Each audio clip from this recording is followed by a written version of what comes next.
Hey guys, Blue Glove Dad here, just a dad with some handy tips. Maybe you're a dad that wants to try to fix something yourself. So the first project is going to be to replace a regular outlet. We figured out the outlet was bad because we tried to plug in a phone charger and it didn't work. So remember, the first thing with anything dealing with electricity is safety first. So one of the things you need is access to your power panel. And of course, you have to know which one of the circuit breakers actually shuts off the outlet.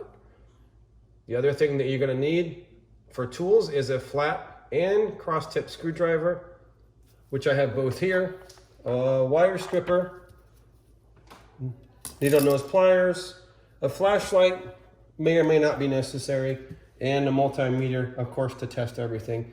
You can actually use one that just tests AC only. This one actually tests for a lot of different things, but AC is fine.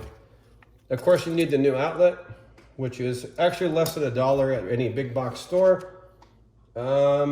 Just make sure that it's the same size, same style and color as the one you have there. It'll make things easier. So to begin, you want to cover the surface in case you drop anything or any screws. I recommend that way the screw will actually just fall onto the actual cover, and then you're also going to protect your surface. So the first thing you want to do is test the outlet. We have the multimeter set for AC. You want to go ahead and test it. There is almost 0 voltage, so we're good there. It's also important to test both outlets just in case, and I'll explain that a little bit later why it's important to test both. So we're good. So the next thing you want to do is take off the cover plate. Easy enough. Most of them only have one screw. Make sure you retain the screw. Lay that out of the way for a second. Next thing you want to do is take out the outlet, which is fairly simple. I switched to the cross tip or the Phillips screwdriver tip, by the way. So now we're ready to take this outlet out completely. So go ahead and pull it away. Be careful because sometimes the wires aren't long enough to let you pull it out very far.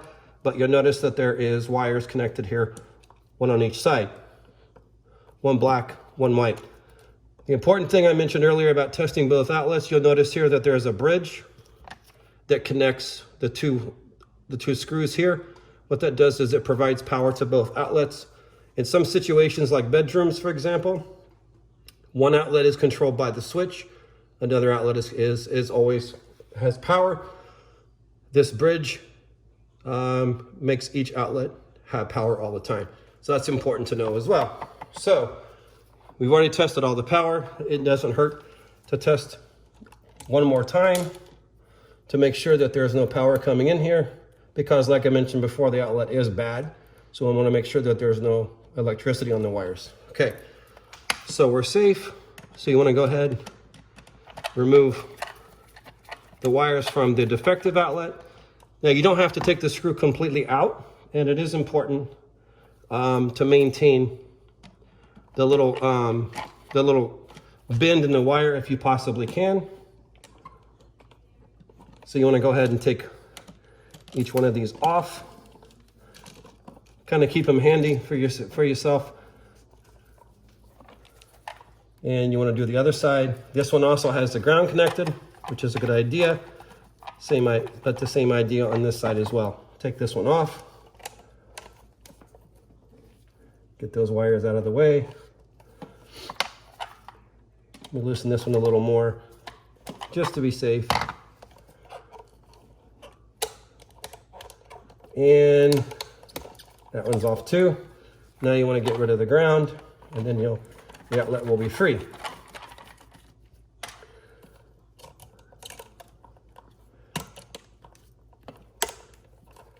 And this one's being a little bit stubborn, so that's okay. So now we're off. Now we're ready to put the other one back on. So remember, when we disconnected these, the black one was on the right, the white one was on the left. That's the important thing to remember.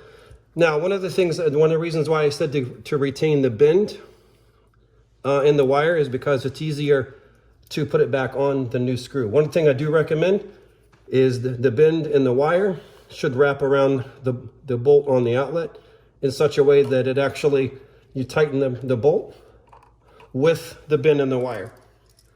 And I'll show you what I mean by that. So this is a new outlet. You hook it around there, and then when you tighten it down, as you tighten it, the wire actually kind of goes around the bolt. So if you have it the other way, when you tighten it down, it might actually have a problem and actually will loosen, and tightening the bolt will actually push the wire out. So that could be a problem later on while it's in the wall, and you don't want that. Now, here's a good time to use the needle nose. Go ahead and flatten this out a little bit. Make it look like it did before. Now, one thing to remember, you don't necessarily have to keep the wire that's there. If you feel more comfortable clipping it and then restripping it and then use the needle nose pliers to bend it into a J shape, you could do that. Just snip it here, strip the wire off, and then you're ready to start again. But remember, we want the J to go with the tightening of the screw. So this one is going to have to go kind of like this, so we can do the other side this time. You always want to buy the outlet that has the ground, even though some houses will not have it for whatever reason. You want to go ahead and tighten this one down, and then you can see it all lines back up. Now, one of the things I do recommend before you put all this back together is go ahead and tighten one of these screws, possibly even both of them a little bit. Sometimes they're a little tough to get lined back up with the electric box that's in the wall.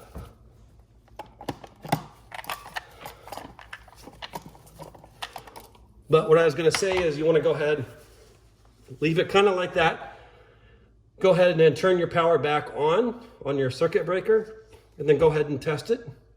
So we'll go ahead and do that. Okay, so we turn the breaker back on in the power panel in the garage, and before we had no power. So now we're going to go ahead and test this. And you'll see we have 120, 119 volts on the bottom one, and 120, 119 volts on the top one. So we're good there. Now we can go ahead and turn the power off again. Okay, we're back. We're turning the power off. Just to be safe, we're going to test it one more time. Okay, we're good there with 0.03 volts. Which is a little bit of carryover voltage, but nothing to worry about. And 0.02 volts there, so we're good. All right, so we know we have the wires connected correctly. So now it's a matter of basically reinstalling the new outlet.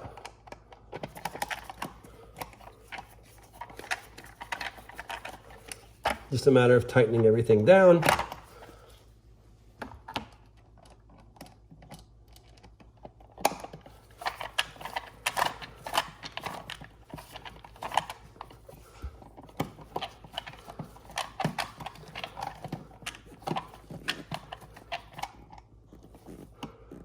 Okay, and then I'll go ahead and show you, of course, the next step is to put the cover plate back on. I did switch tips with my screwdriver back to just a regular flat tip. So we're ready to tighten this down.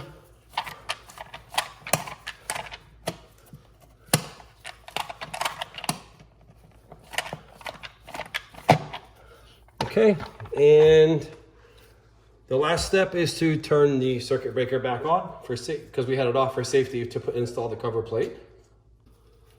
Okay, so then the last thing to do is test it one more time to make sure that everything is still there, and we're looking at 119 volts and 119 volts AC. Okay, thanks everybody for joining. Have a great day.